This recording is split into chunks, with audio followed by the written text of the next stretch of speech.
تعسيد بروديط وينو بنان تهي بلد كاكسمانيا وركي شالي كسو بودي برعدي كسو دوشي ان ما تبحينين بارود لا دعي عرورتي وحبرانيسي مقتقر حوين odayaday biisay eelays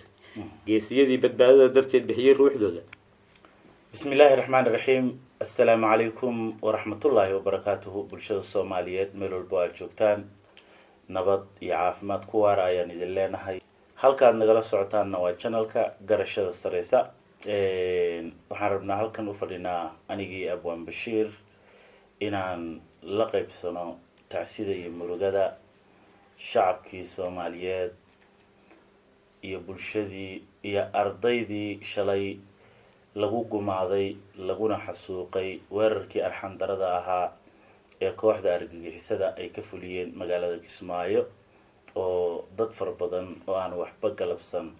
ay ku geeriyoodeen waxaan leenahay inna lillahi wa inna ilayhi raaji'uun Allah wada naxariisto dhamaan dadkii masaakiinta ahaa ee aan waxba galabsan ee dhacdadaasi ku geeriyooday sidoo kale waxaan Allah uga baryaynaa caafimaad taam inuu Allah siiyo dadkii ku dhaawacmay oo waxyeelada ay weerarada argagixisadu ay geysteen waxyeeladu ku soo gaartay الله أبوه دايا يا لنا هاي حبرامج كوغلا سوغان أبوان بشير دعوة سي شلي مركي أدمغ الشيء ترين كاغو سيدو نولي مركور إنا لله وإنا إليه راجعون بان لا هاي هبينكي هوري سؤال الذي ويدي سيء مركان كان لين دغالكي هيران معناها قرحيد ay ka geysteen balweyne iyo kacdoonka shacabka waxa dil nimankaasina ugu wada xukuumanahay Soomaaliya oo dhan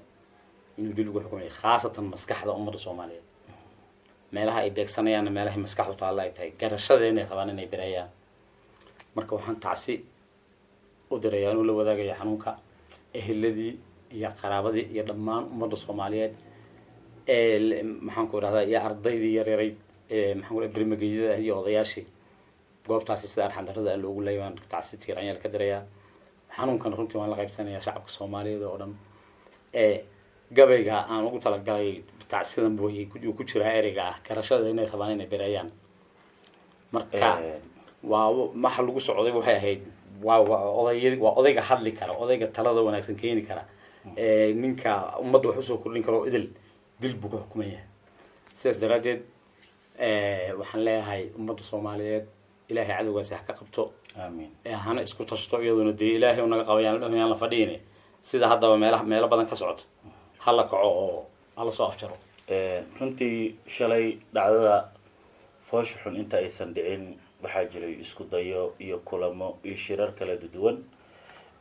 oo looga arisanayay aayaha gobolada Jubbooyinka iyo sidii looga sifeyn lahaa deegaanada farakutiriska ah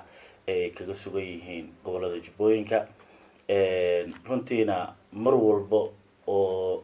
bulshadu ay dhaqaaqdo waxgaradka iyo qaybaha kala duwan ee bulshada ay u istaagaan sidii deegaanadaas oo dhan loo xoreyn lahaa waxa cadawgu uu ku fikiraa inuu bulshada dhabar jibiyo runtiina horey ayaa loo saadaaliyay markii kacdoonka shacab uu ka kacay guud ahaan dalka deegaano fara badan laga xoreeyay in talaabooyinka ay qaadayaan ay tahay inay dhibaateeyaan oo ay xasuuqaan bulshada inay goobo aanan dawlad iyo shakhsi mas'uul uusan ka dhaweyn oo ay maati ku sugan tahay inay weeraro qarxin iyo falal argagixisinimo inay ka geysanayaan runtii horey ayaa loo saadaaliyay dhacdada xanuunka badan ee dhacdadii shalay ee xambaarsanayd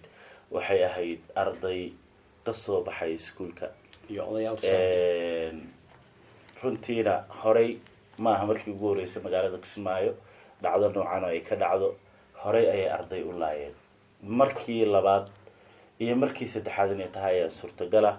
runtiina waxyaabihii ay rabeen waxay ahayd inay maatida laayaan sidaas oo ay tahay waxa lagu amaanayaa ciidamada Jubbaland dadaalka iyo kartida iyo naftii horanimada ay sameeyeen oo ay muddo aan saacad ka badnayn ay ku soo abjireen weerarkii cadawga ay ugu talagaleen in waqti dheer uu qaato geesiyaashana runtii guusha ay gaareen lama qarin karo marka waxaa jira gabay Abwaan Bashiir uu ku cabirayo sugaan ahaan dareenkiisa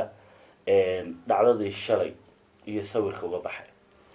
aad baad mahadsantahay walaalkay cabdiqaadir korontow. arrintaas markay dhacday horta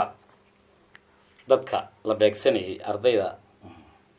waxaa soo raacay dad odayaal dhaqameed ah oo garashadii bulshada ah oo maskaxdii ummadda ah. waa halka uu aan ka leeyahay garashada inay rabaan inay bereeyaan. ma aha waxa la gowracay dadka keliya, sababtoo ah waxa la gowracay waxa weeye waa garaadkii dadka weeyaan, haldoorkii ummadda weeyaan waxa la ugarsanayo iyo ardayda iyo ubaxii usoo kacay. saas daradeed waa jiritaanka ummaddan waxa cadowga lagu yahay. markaan arrintaas maqlay marka aad bay runtii ay xanuujisay. rag badan oo odayaal oo hangaranayo akhyaara oo maxaan ku dhahay ehludiinahna ay ku dhinteen. markaasuu gabaygu baroor diiq isugu jira tacsi iyo baroor diiq ummadda aan kula wadaagayo xanuunkaas iyo guubaabo iyo hambalyo aan u dirayo ciidankii waqtiga kooban. runtii waxa iyagu may ahayn waxay rabeen inay dilaan sidan aan ognahay ma ahayn 5 iyo 6 iyo 9 iyo 10 boqolaal bay rabeen inay dilaan. qol walba inay galaan bay rabeen. hotelka waxa joogeen soo ruuxba ka bixin xataa waiterka taada haddaysan soo dhamaan cid ku dili kartaa ma jirto. marka ilaahi mahadi mar labaad marka ku xigto waxaa mahadsan ciidankii sida degdeg ah uga jawaabay ee u soo afjaray. gabaygu marka wuxuu ahaa bismillaahi eebo adaa boqorahoo weyne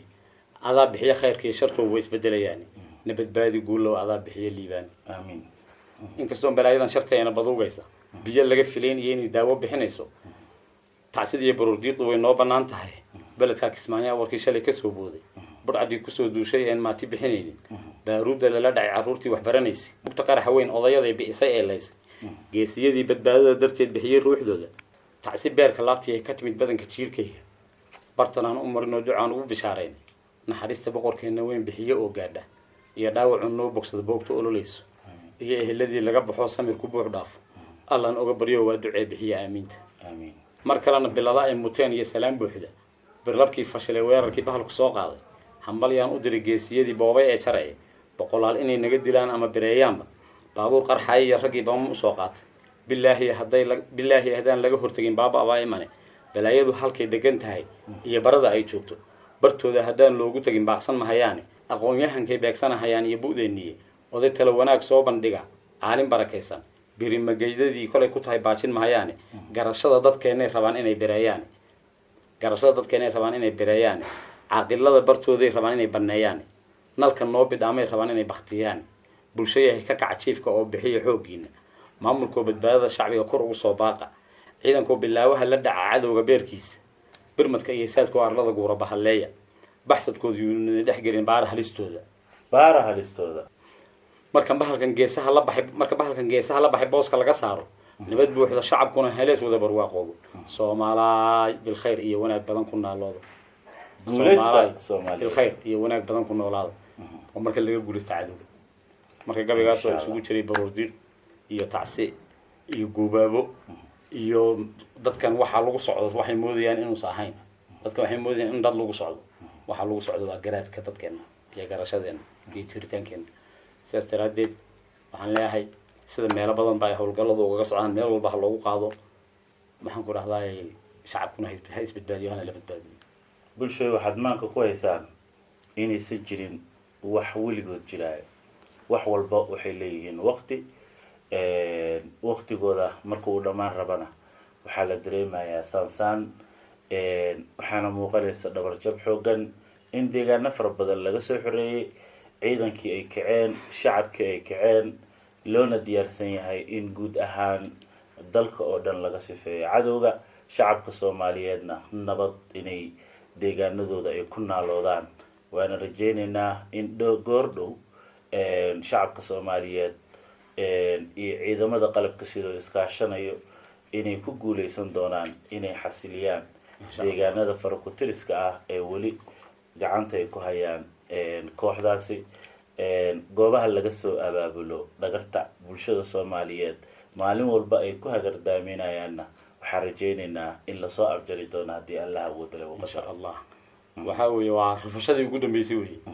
meel bay ku rafan ruuxa waxaa leeyahay hal gowracani geed kama gudbo.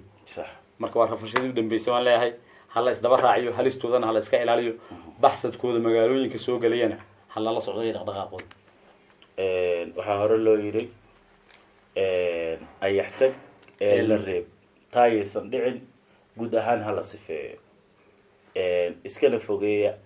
kan waa walaalkay iyo kan waa adeerkay iyo kan waa waalidkayga u diyaar garooba qof walba oo fasahaad ku ah bulshada qof kasta oo dhibaato bulshada ku hayo in laga dhex saaro loona gacan geliyo ciidamada dowladda iyo muxuu ahaa isheeg cid kasta oo qaabilsan waxna ka qaban karta amniga deegaankaas intaasaan aniga iga dhan tahay oo gabaygaasaan shacabka soomaaliyeed dhammaantaan ugu tacsiyanayo gaar ahaan maamulka jubbaland gaar ahaan magaalada kismaayo dadkeeda oo ah dadka maanta ay ku dhacday shalayna waxay ku dhacday muqdisho kismaayo isku mar ku dhacday beledweyne ka dambeysay oo hadda ahayd magaalo walbana way ku socotaa